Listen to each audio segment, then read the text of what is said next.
Olá pessoal, tudo bem?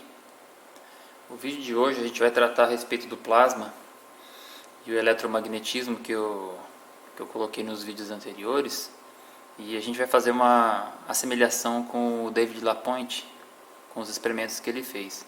Mas antes de começar eu falar a respeito disso, eu queria só responder um comentário de um inscrito que colocou o seguinte: esse modelo de mundo e jeito de ser das coisas não acaba tirando a onipotência de Deus? Para mim, Deus faria isso tudo com um estalar de dedos, ou a força do seu próprio pensamento e não com artefatos.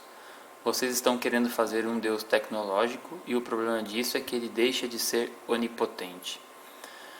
Bom, para o nosso amigo aqui, no meu modo de ver, né? Não tem como você tirar a onipotência de Deus. Nós estamos estudando a onipotência dele. Eu não estaria fazendo esse vídeo, eu não teria uma câmera se não existisse essa onipotência. Essa onipotência a gente está dentro dela e ela é controlada para que a gente não deixe de existir. Então, eu estudar isso, na verdade, só me arremete a cada vez mais acreditar que existe um Deus, na minha visão. Então, na minha visão, isso só prova mais Deus.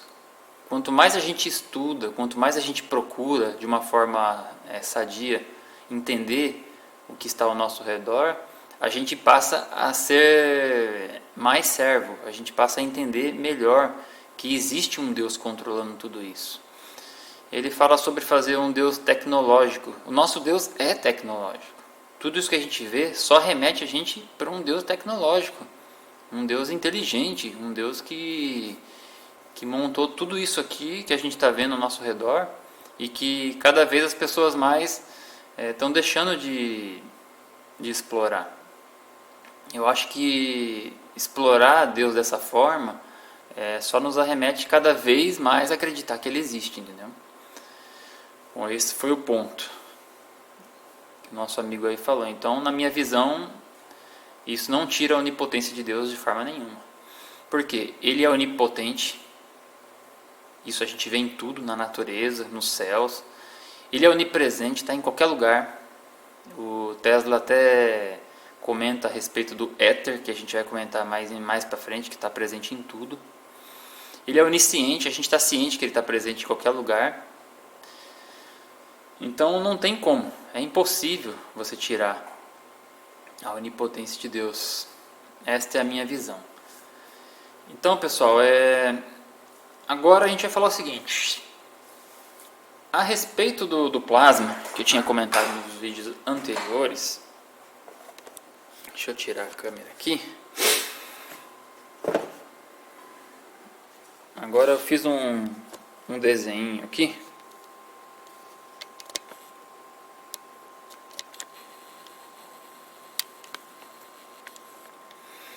Então nós temos aqui um desenho da Terra. Nós temos aqui a base, né? Nós temos o reator eletromagnético. E aqui nós temos essas linhas aqui, são as linhas de campo magnético gerado pelo reator. Nesse meio nós temos o cinturão de Van Allen na minha concepção, né? E aqui na parte de cima nós temos a geração do plasma, que bombardeia a Terra. Esse meio aqui, existe uma ruptura onde entra o plasma e ajuda a vibrar o reator. Não só por aqui, mas também pelos extremos, que nem o Afonso falou. Realmente ele entra pelos extremos. Eu vou até colocar aqui aqui o vídeo que ele fez, que seria isso aqui. Você tem aqui o flip ring bem nos extremos. Então esse flip ring ele estaria aqui, bem nesses extremos. No meu entender, bem nessa entradinha aqui, nesses extremos, eu teria um alto nível de radiação. E aqui, esse sinal do plasma que entra na parte superior aqui da Terra, ele é controlado pelo nosso campo magnético. Ele não deixa atingir o solo para que a gente não receba essa radiação intensa. Então o que acontece? O impacto desse campo magnético com esse sinal de alta energia que vem de cima cria o quê? Um amortecimento aqui no meio. Então essa energia que tá do campo magnético que está repulsando, está dando um repulso aqui no repelindo, né? É a palavra correta. Está repelindo esse sinal de alta energia. Ele cria bem nesse meio aqui o que a gente chama de cinturão de Van Allen. E o que acontece? Eu acredito que quando ocorre essa pressão dessas duas energias aqui, quer dizer, desse campo magnético e dessa energia, ele causa esse cinturão de Van Allen e ele é altamente energizado. Altamente energizado. E quando bem aqui nessa parte de dentro aqui, ó, deixa eu aproximar um pouco mais, você tem os planetas aqui, ó, as estrelas errantes aqui dentro. Quando por algum motivo alguma coisa se desprende, ou até mesmo do domo, pedaços, algum pedaço do domo, ou talvez algum pedaço desses astros aqui, pequenas partes dele, e tende a cair, o que acontece? O que está aqui dentro, nessa região, eles estão altamente carregados. Vamos imaginar assim, com cargas positivas. Altamente carregado. E aqui a gente está todo mais carregado com cargas negativas. Tudo aqui dentro, para baixo desse cinturão. Quando essas pequenas partículas se soltam desses astros, ou mesmo pedaços do domo se soltam, que aqui também, esse cinturão eu coloquei só para fazer uma analogia, mas isso aqui ele está externamente está mais forte do que aqui. Quando pedaços daqui se soltam, ou pedaços dos astros se soltam, e ele tende a descer, ou tende a encostar aqui, o que acontece? Ele perde essa faixa, que seria uma faixa onde ele ocorre a mesma coisa que o Afonso falou, que seria isso aqui, ó. Você tem esse extremo entre um e o outro que causa uma levitação do objeto dentro dessa faixa. Eu teria nessa parte de pressão aqui, da energia do plasma e do campo, cria uma parte aqui, uma zona neutra. Então, quando alguma coisa se desprende dessa zona neutra e tende a cair, para que não cause dano para a gente que está aqui embaixo, na hora que ele se desprende daqui com essa carga positiva muito grande, ele começa a entrar em contato com a parte de baixo, o que acontece? Começa a ocorrer uma transferência de elétron para o material que está carregado positivamente e ele se queima. Então ele não se queima necessariamente porque ele está entrando em alta velocidade e está colidindo com as partículas. Na verdade, está ocorrendo uma transferência de elétron para um objeto que está totalmente positivo para que se neutralize. E nessa ocorrência o objeto se desfaz, ele se queima. Então essa é a visão assim que eu tenho de como é essa parte, como que tá acontecendo isso aqui, como que a gente vê esses fenômenos. Agora, para o pessoal entender um pouquinho melhor o que seria esse campo magnético, que como ele está disposto na Terra, eu enchi uma bexiga, tá aqui, ó. Imagina assim, imagina que eu vou pegar isso aqui e vou virar assim, aqui na bancada. Então aqui a Terra está dessa forma agora, né? Então vamos imaginar que esse aqui é o chão da Terra, ó. É o chão, a gente está aqui, ó. O reator está aqui embaixo e eu vou pegar essa bexiga e vou apertar. Então o que você enxerga? Você enxerga como se fosse um biscoito de polvilho, né? Esse é o desenho do campo magnético, ó. Uma forma de uma toroide, ó. Esse é o desenho do campo magnético. Vou fazer até aqui com a chave de fenda, fica melhor.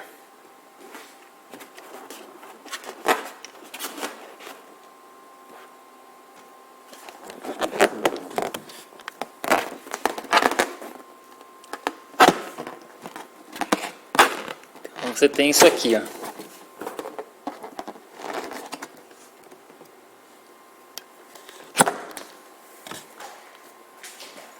Tá difícil o negócio aqui.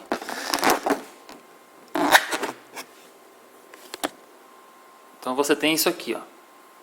Dessa forma. Aqui a base, nosso chão, e aqui a parte de cima. Então você tem aquele desenho ali, ó. Aquele buraco no meio, que seria esse mesmo desenho.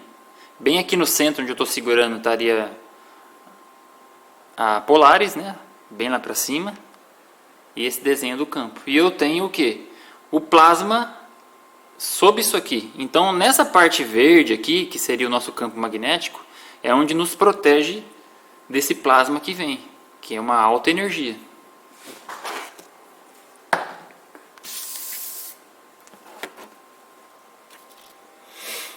Compreendeu? Então esse desenho quando você vê aqui é aquele desenho da bexiga, todo o contorno, né? 360 graus, certinho. E o que acontece? Esse plasma aqui, o que é esse plasma? Que é o quarto estado da matéria. Ele é um composto de energia de inúmeros comprimentos de onda. O que seriam esses comprimentos de onda? Ele é a velocidade da luz dividido pelas frequências. Por exemplo, quando você sintoniza uma rádio, por exemplo, uma metropolitana, 101.9 aqui, a metropolitana, ou uma Transamérica, 101.1 MHz, ou seja, são 100,1 milhões de ciclos por segundo. Se você dividir o 300 por esses 100 MHz, você vai ter o comprimento de onda. E a gente tem esse comprimento de onda presente nesse plasma. Ele é constante, dia e noite. É um sistema que está completamente ligado e ele vem de cima. Como é esse plasma? Como ele é gerado? É algo divino, é algo de Deus, né? Difícil de você compreender. Mas ele está presente em todos os comprimentos de onda, desde de 0 até terahertz, onde você tem os comprimentos de onda das cores. Então, o que acontece? Eu vou mostrar para vocês que esses comprimentos de onda, eles estão presentes e ele é possível ser medido. E vou mostrar para vocês como vocês ouvem ele. Como que eu ouço o plasma? É até uma coisa engraçada. Você consegue ouvir o plasma, as pessoas ouvem o plasma todos os dias e elas não se dão conta que estão ouvindo o plasma, que está vindo de cima. Então, pessoal, esse sinal que a gente pode verificar com equipamentos até caseiro é bem simples de você compreender. Então, só recapitulando antes de a gente verificar. Então, nós temos esses sinais vindo do plasma, com todas essas frequências. E talvez frequências até que a gente não tenha acesso com os equipamentos que a gente tem em mão. Então, nós temos esse sinal. Nós temos o confronto do magnetismo com a energia do plasma, criando uma zona neutra aqui. E talvez aqui nos extremos alguma entrada de alta radiação. Não sabemos se aqui é exatamente onde termina a geleira do domo, ou se de repente aqui é o começo e a gente ainda tem muitos quilômetros para frente, né, antes de chegar. Não é possível saber sem ir no local, né? E nós sabemos que é bem difícil. Então eu vou mostrar agora para vocês com um receptor de banda larga o fenômeno, mas também isso pode ser feito em casa, tá? Com qualquer receptor. Bom, aqui nós temos um receptor da Icon. Ele é um receptor de banda larga, ele vai de 25 MHz a 2 GHz de recepção. Eu vou colocar aqui em 108 MHz. Diminuir o brilho aqui para ficar mais fácil de enxergar. Então o que nós temos aqui? Nós temos um rádio, um receptor comum. É que esse aqui é mais de banda larga, né? Um receptor caseiro ele vai de 88 a 108 MHz, é onde você tem as rádios comerciais. Então, por exemplo, aqui eu estou em 108 MHz. Lateralmente eu vou para a estação de 101.7 com um nível de sinal. Aqui é intensidade de RF, tá? E se eu vier mais abaixo, tenho outra estação de rádio. Agora, o que acontece quando eu não estou em uma estação de rádio? Acho que todo mundo aqui já ouviu esse chiado, né? Esse chiado significa não estamos sintonizados em uma estação. Mas na verdade, esse chiado que você está ouvindo no fundo, que seria um ruído estático, esse é o ruído que o plasma gera. Então quando você está ouvindo esse chiado, quando você vai passando a frequência, eu vou mudando, que você vai pegando só chiado, tudo isso aqui está sendo gerado pelo plasma. Ele está gerando comprimentos de onda que vai desde zero até frequências muito altas que a gente nem tem acesso. Agora o que acontece? Quando nós fazemos uma rádio e nós colocamos ela em uma dada frequência, a gente sobrepõe. Olha isso. Então quando nós fazemos uma rádio aqui na Terra e a gente coloca numa dada frequência, num dado comprimento de onda, nós sobrepomos o ruído do plasma. Ou seja, o ruído do plasma está em tudo. Por que é tão importante o ruído do plasma? As pessoas falam, mas por que um chiado desse serve para alguma coisa? Esse chiado é o que movimenta o reator, que faz o reator vibrar para criar o campo magnético, que a gente já viu. Mas esse chiado, que tem vários comprimentos de onda, é o mesmo chiado, é a mesma interferência eletromagnética que vibra os átomos das cores específicas para os nossos olhos enxergarem. Então, quando você olha uma flor, quando você olha um objeto que tem uma cor verde, um objeto que tem uma cor vermelha, aquele objeto ele está sendo movimentado pelo plasma e aquele objeto tem átomos específicos daquelas cores. Então, quando você movimenta aqueles átomos, eles impressionam os nossos olhos, porque dentro dos nossos olhos a gente tem uns bastonetes que são no tamanho específico para receber esse tipo de vibração. Então, na hora que o plasma desce com essa infinidade de comprimentos de onda e ele encontra átomos de cores vermelhas, por exemplo, uma pétala de uma flor vermelha, esse sinal do plasma, ele vibra esses átomos da pétala e esses átomos da pétala eles refletem no nosso olho e vibra o nosso olho. E o nosso olho está preparado para ver essas vibrações e determinar o que é vermelho e o que não é. Ou seja, se nós não tivéssemos o plasma atuando, nós não enxergaríamos. Nós não saberíamos, não ia diferenciar cor, nada disso.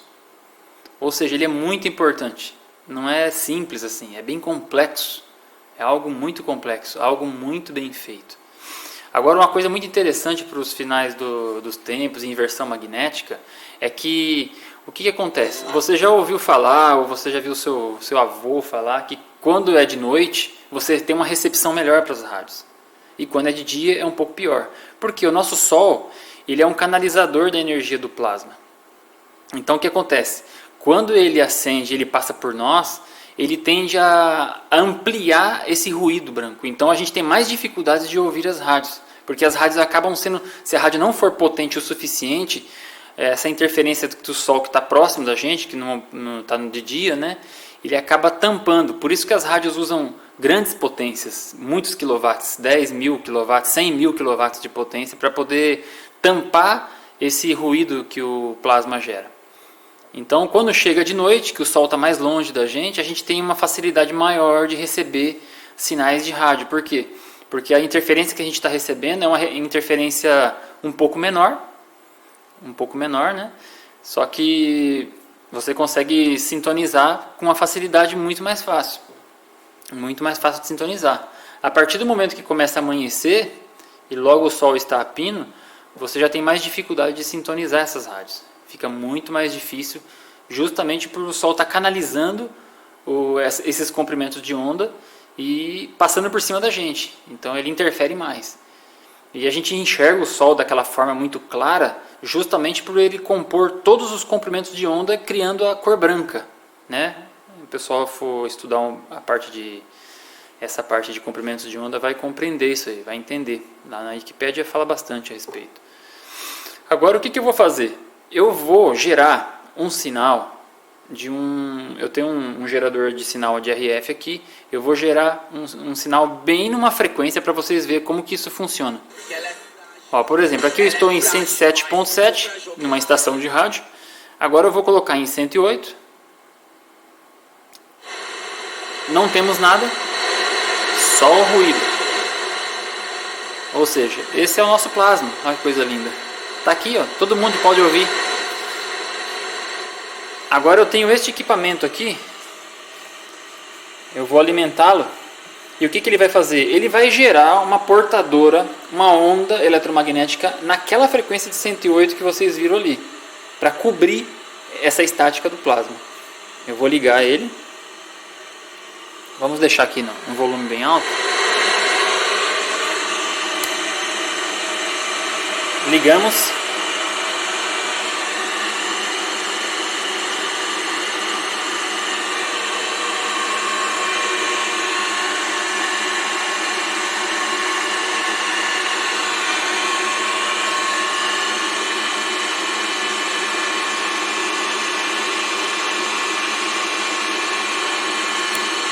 Eu vou mudar a frequência, que está em 98, vou colocar em 108.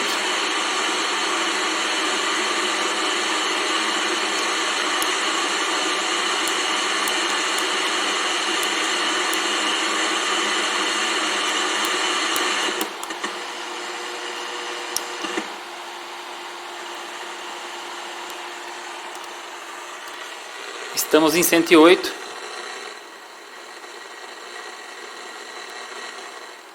E o que nós temos?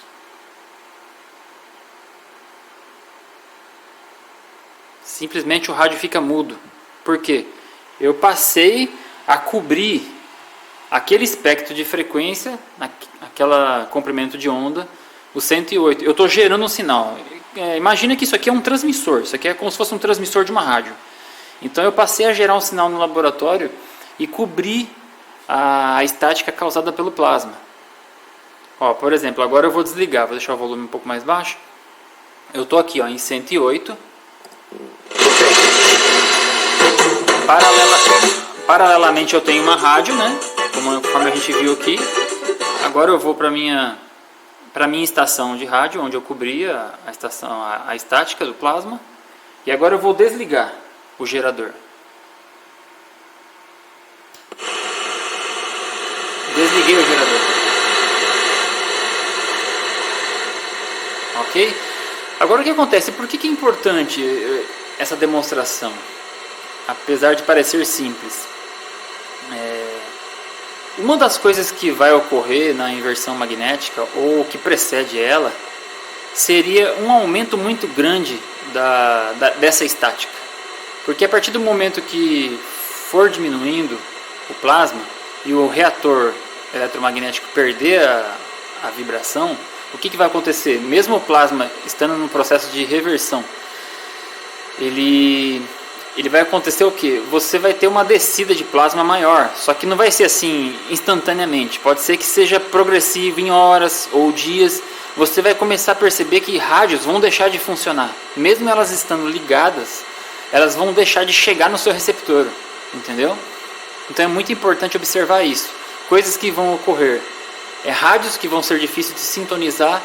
Outro detalhe são cores, que nem eu falei, como você mexe com comprimento de onda, quando ocorrer um movimento no plasma, esse movimento vai fazer o quê? Vai interferir essas ondas. Essas ondas vão diminuir de valor e talvez elas até de intensidade, e talvez elas mudem até de frequência ligeiramente e voltem ao seu ponto, entendeu?